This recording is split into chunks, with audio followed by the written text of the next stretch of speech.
Namaskar. A warm welcome to World News, an Indian perspective on All India Radio. This is Ramya and with me is Renu Kataria, bringing glimpses of the major developments of the day from across the globe. Over the next half an hour, we shall bring you the latest from the world of politics, economy, sports, entertainment and more. The headlines. India and the UAE signed the Comprehensive Economic Partnership Agreement. Prime Minister Narendra Modi lauds India-UAE ties in virtual summit with Crown Prince of Abu Dhabi Sheikh Mohammed bin Zayed Al Nahyan. Former Vice President of Afghanistan alleges sniper of the Haqqani network and Pakistani military advisors have entered Panjshir. India calls for sustained diplomatic efforts at de-escalation of the situation at the UN Security Council. Russia lauds India's principled stand on the issue. Nepal to adopt India's unified payments interface as the payments platform in the country. Japan to gradually relax its border controls for foreign students and business travelers from March. India invites startups and FPOs to capitalize on agriculture and food processing policies in India at the Dubai Expo, launches first Millet Food Festival. And in cricket, India take on West Indies in second T20 international match, Kolkata.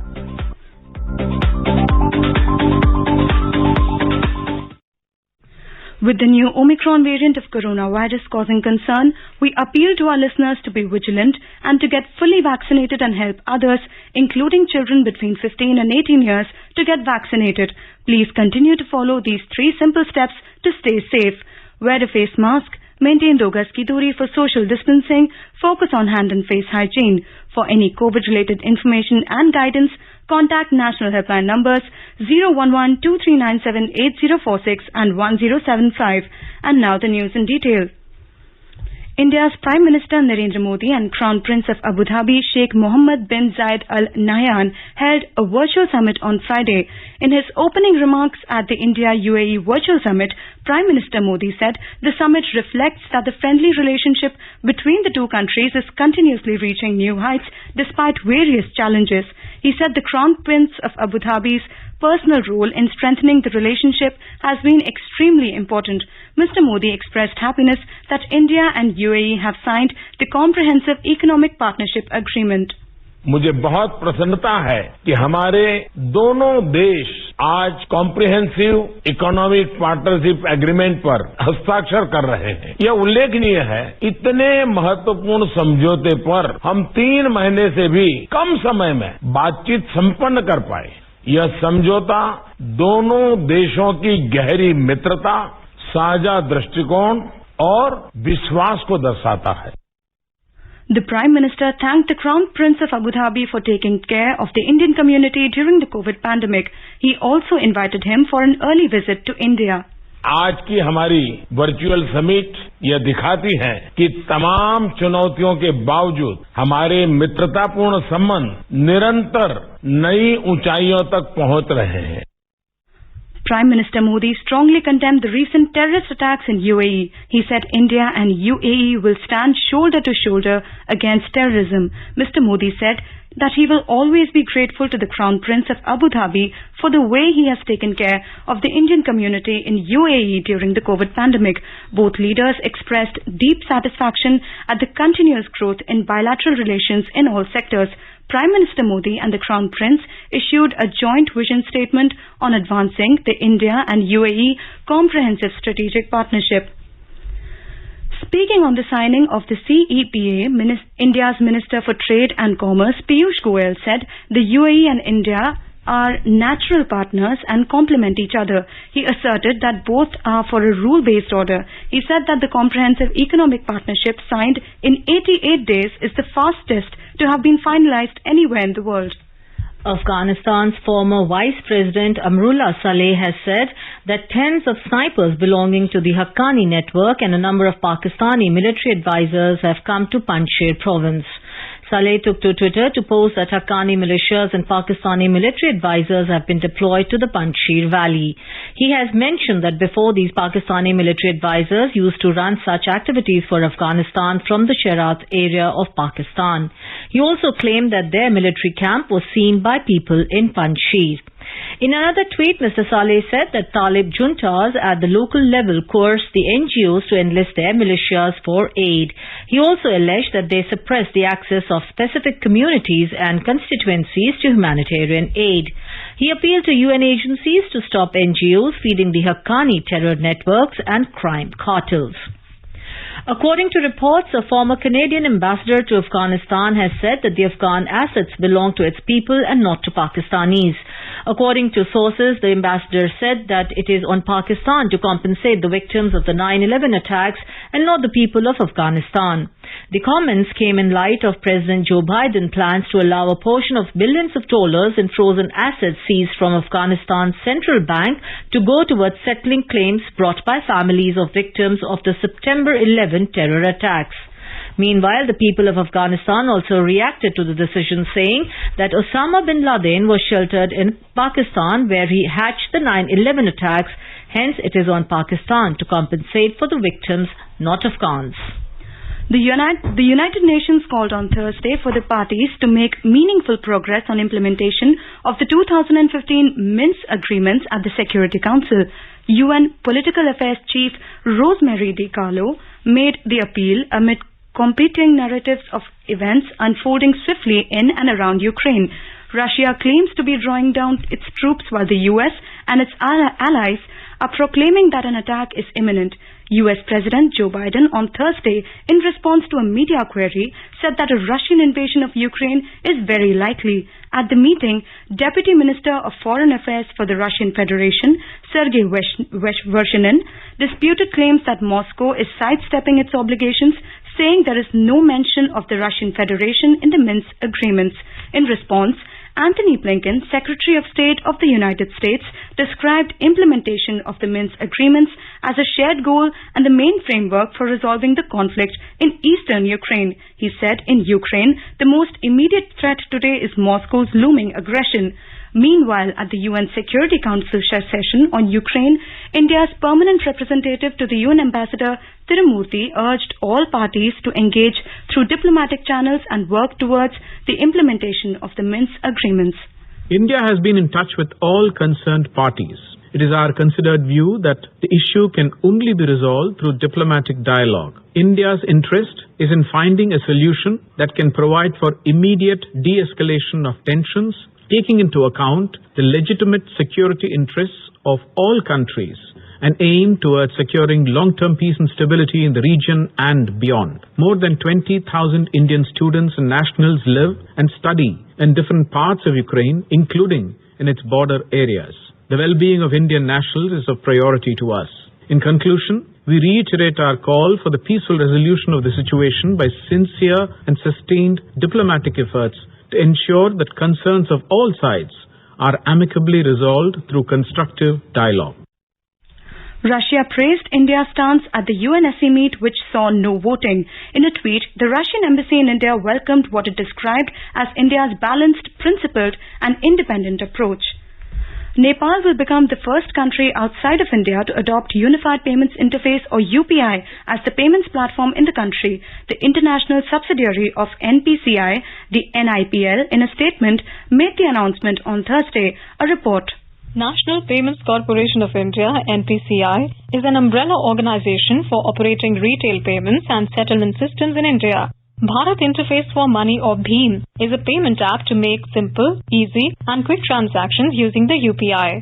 Prime Minister Narendra Modi launched the BHIM UPI app on the 31st of December 2016 and urged the people to make digital payments a habit to transform the country into a cashless economy. The platform has seen an increase in popularity, especially during the COVID-19 pandemic. The adoption of the platform by Nepal is expected to drive the digitalization of cash transactions and furthering the vision and objectives of the Nepal government and Nepal Rashtra Bank as the central bank.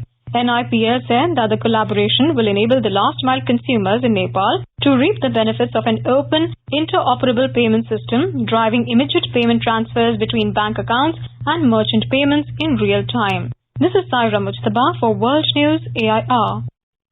Japan will gradually relax its border controls and allow a limited number of foreign students and business travelers to enter the country from March. Japanese Prime Minister Fumio Kishida made the announcement at a news conference on Thursday. From March, Foreign students, business travelers and technical trainees will be allowed in. Tourists remain barred.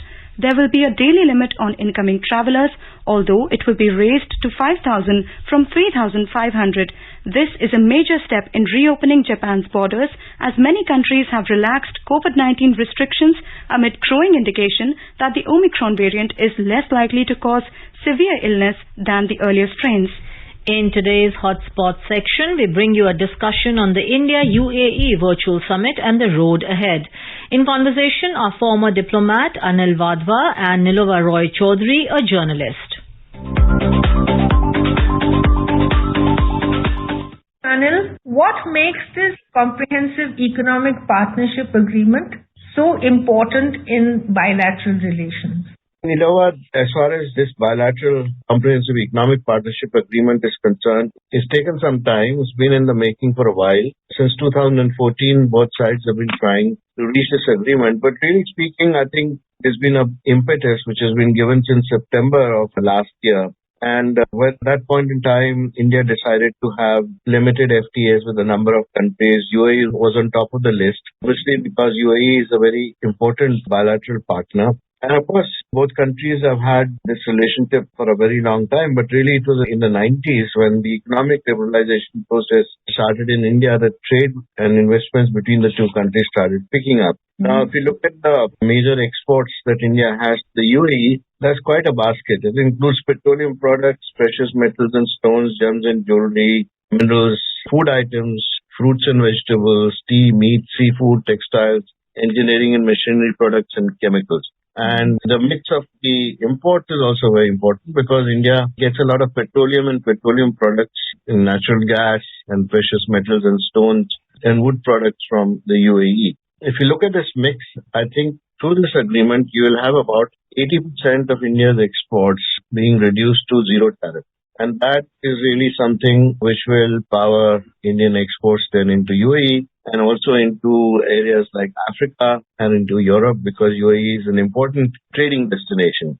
Our ambassador to the UAE, Sanjay Sudhir, in an interview said that this is a path-breaking pact which will unleash the economic potential between India and the UAE, and it is likely to boost trade between the two countries from $60 billion to about $100 billion over the next 5 years, and also increase trade in services and mutual investments, thus making the UAE probably India's third largest trading partner. So it is clearly very significant. So what actually has powered this particular relationship? I know you were mentioning some of the issues that are traded, but what is so specific and important that the CEPA needed to be signed? The fact that India-UAE trade was at one point in 2019, $60 billion. If you look at the current situation in the first 9 or 10 months of this financial year, trade has already crossed about $68 billion.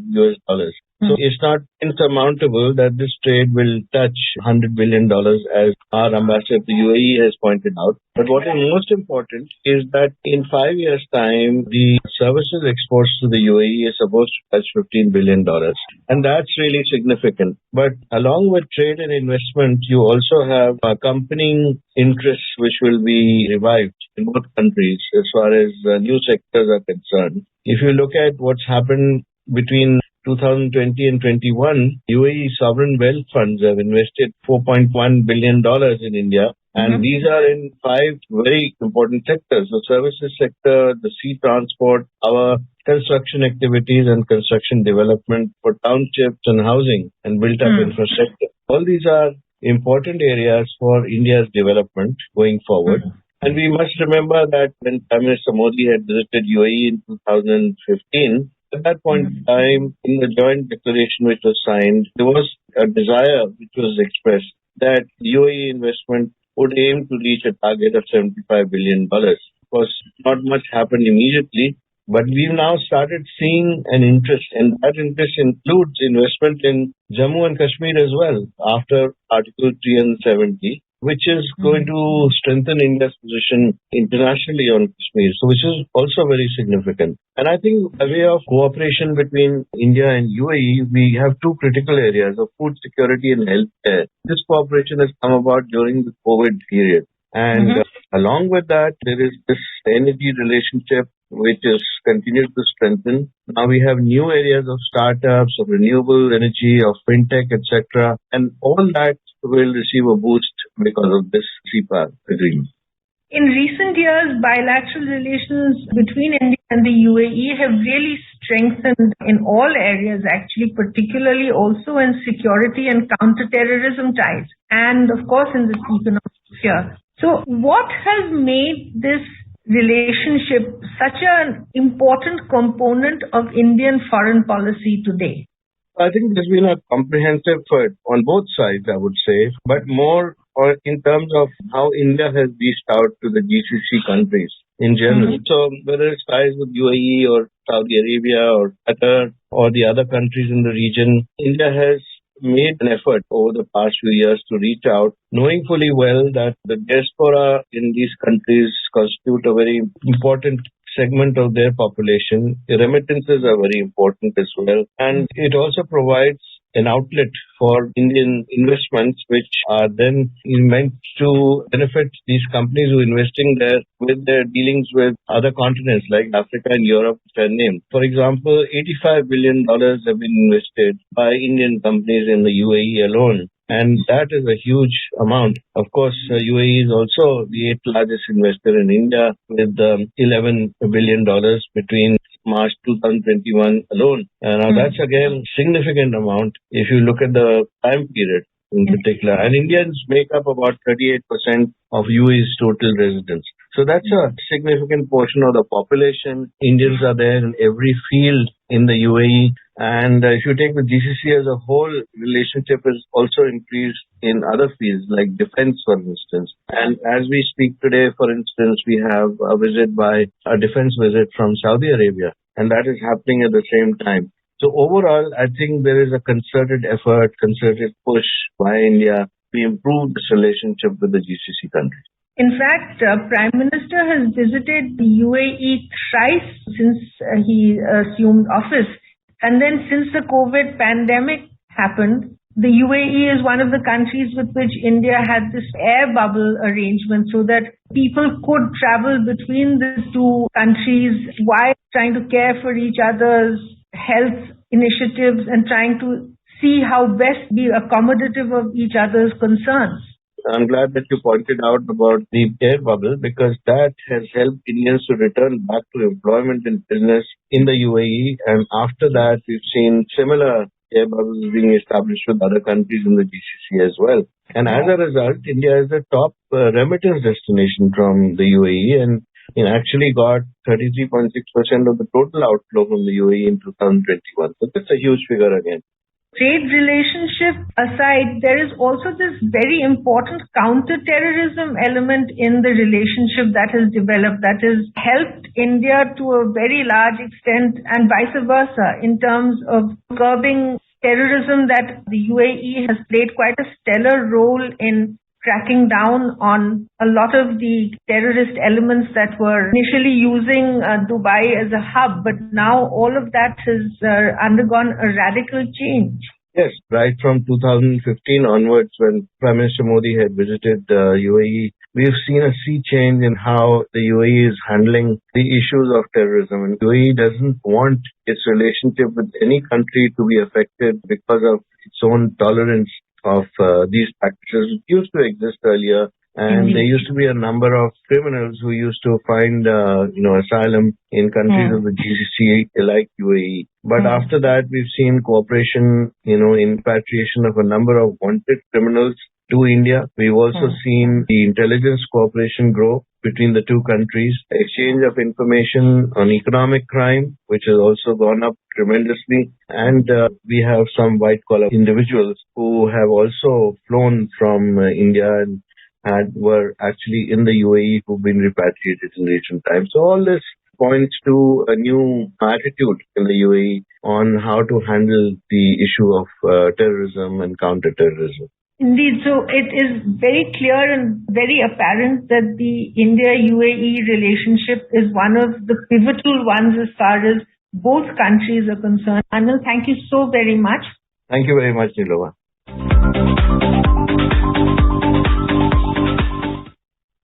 This is All India Radio giving you the news. For quick news updates round the clock, follow us on Twitter at AIR News Alerts. India has invited startups and food producer organizations (FPOs) to capitalize on agriculture and food processing policies in India, inaugurating the Food, Agriculture and Livelihood Fortnight at the India Pavilion in Expo 2020 Dubai on Thursday.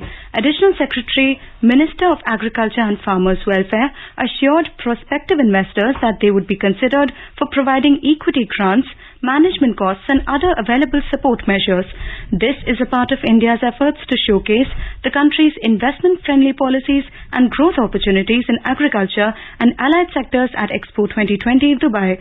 Speaking on the occasion, Dr. Likhi said that the primary purpose of India's participation at Expo 2020 is to benefit the small and marginal farmers. He said such farmers need economies of scale, collectivization and more forums to come together, create synergies connected with markets both domestic and international. The delegation also launched the first Millet Food Festival, during which the visitors will get to relish the healthy and nutritious delicacies prepared using millets. Last Sunday, the India Pavilion at the Dubai Expo crossed the 1 million footfall mark.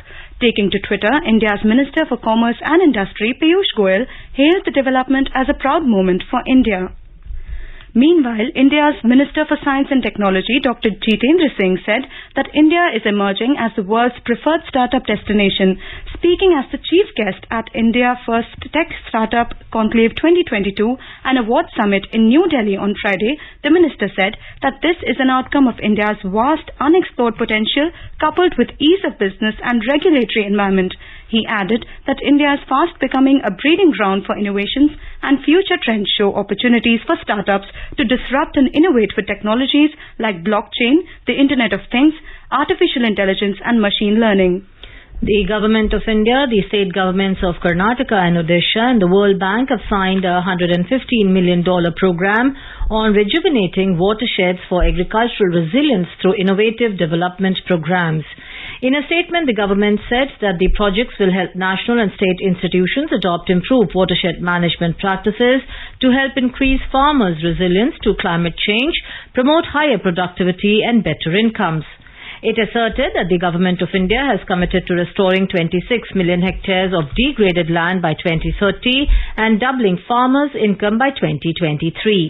India has one of the largest watershed management programs in the world. This program will further advance this progress by developing and applying comprehensive spatial data and technologies, decision support tools and knowledge exchanges. In cricket, India beat West Indies by 8 runs in the second T20 International of the 3-match series at the Eden Gardens in Kolkata tonight. Chasing victory target of 187 runs, West Indies made 178 runs for 3 in the stipulated 20 overs. Earlier put into bat, the hosts scored 186 for 5 in 20 overs. For India, Virat Kohli and Rishabh Pant both hit half-centuries while Rovman Powell scored 68 and Nicholas Pooran contributed 62 runs for West Indies. The men in blue now have 2-0 unassailable lead in the 3-match T20 cricket series. West Indies already lost the preceding ODI series 0-3. And now a report from the business world. Sensex fell by 59 points, 0.1% to finish at 57,833, while Nifty lost 28 points, 0.16% to settle at 17,276. Asian equity indices traded mixed. China Shanghai Composite Index gained 0.7% and South Korea's Kospi ended almost flat. Hong Kong's Hang Seng plunged 1.9%. Japan's Nikkei 225 fell 0.4% and Singapore's Straits Times Index closed 0.4% down. European share markets were up in intraday trade. Oil prices extended losses and were heading for a weekly fall as a prospect of increased Iranian oil exports eclipsed fears of potential supply disruption resulting from the Russia-Ukraine crisis. The crude prices declined more than 2%. In intraday trade, Brent crude was trading around $91.10 per barrel. Back home, gold prices lost a 465 rupees at the multi-commodity exchange for April contracts. The precious metal was trading at 49,930 rupees per 10 grams. Silver prices fell 310 rupees to 63,550 rupees per kilogram for March contracts when reports last came in. And in the foreign exchange market, the rupee strengthened by 45 paise against the US dollar. The domestic currency settled at 74 rupees and 66 paise per dollar. Arjun Chaudhary for World News, All India Radio. The World Health Organization has announced that 6 African countries will be given the revolutionary mRNA technology to set up their own vaccine production centers. The move is expected to help the continent acquire self-reliance against the COVID pandemic. Egypt, Kenya, Nigeria, Senegal, South Africa and Tunisia will get the technology used in the Pfizer, BioNTech and Moderna jabs developed in Europe. The Senegalese president said the aim was to have 60% of vaccines administered in Africa produced in Africa as well. In the future, the new African vaccine hub might also produce jabs for diseases such as malaria, tuberculosis and HIV. A ceremony marking the mRNA technology transfer will be held later in Brussels at a summit between the European Union and the African Union. On Thursday, WHO Director General Dr. Tedros lamented that 83% of people in Africa are yet to receive a single dose of COVID-19 vaccination. He said that such vaccine inequity is not for a moral failure, but also an epidemiological failure which is creating the ideal conditions for new variants to emerge. Now let us take a look at the major developments around the world as reported in the foreign press. Let's take a look at what made the headlines in Nepal. The Deccan Herald reported that Nepal's ruling coalition on Thursday failed to reach consensus on whether to present in Parliament the Millennium Corporation Challenge MCC, a contentious $500 million infrastructure grants program by the US. According to Kathmandu Post, the Election Commission has asked political parties to register for the May 13th local elections by the end of this month. Khabar Hub reports that the Gautam Buddh International Airport, located at Bhairhava, is to come into commercial operation on May the 16th on the occasion of Buddh Purnima. And now some news from Bangladesh. Pratham Alo reports that the government of Bangladesh announced that in-person classes for primary schools will start from the 1st of March. Bangladesh State Minister for Foreign Affairs Shahryar Alam has expressed the country's unwavering commitment to ensure peace and stability in the region, reports Dhaka Tribune. Let's take a look at the press reports on China. Reuters reports that China on Thursday expressed serious concerns regarding India's ban of Chinese apps over security reasons. CNN reports that the United States has name-checked some of China's biggest companies, including platforms operated by Tencent and Alibaba, for allegedly dealing in counterfeit and pirated goods and added their businesses to its list of notorious markets. And a quick look at the headlines once again. India and the UAE signed the Comprehensive Economic Partnership Agreement. Prime Minister Narendra Modi lauds India-UAE ties in virtual summit with Crown Prince of Abu Dhabi Sheikh Mohammed bin Zayed Al Nahyan. Former Vice President of Afghanistan alleges snipers of the Haqqani network and Pakistani military advisors have entered Panjshir. India calls for sustained diplomatic efforts at de-escalation of the situation at the UN Security Council. Russia lauds India's principal stand on the issue. Nepal to adopt India's Unified Payments Interface as the payments platform in the country. Japan to gradually relax its border controls for foreign students and business travelers from March. India invites startups and FPOs to capitalize on agriculture and food processing policies in India at the Dubai Expo. Launches first Millet Food Festival. And in cricket, India beat West Indies by 8 runs in the second T20 international match in Kolkata to clinch the series. And now before we end, let us listen to Mahatma Gandhi's favorite bhajan, Vaishnav Jan, by artists from Singapore.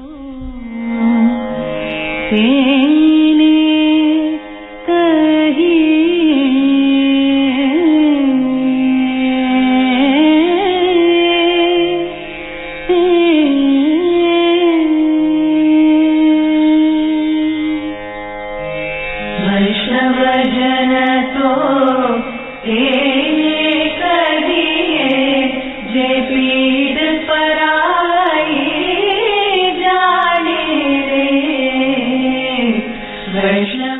with that, we end this bulletin. We will be back at the same time tomorrow with the next edition of World News.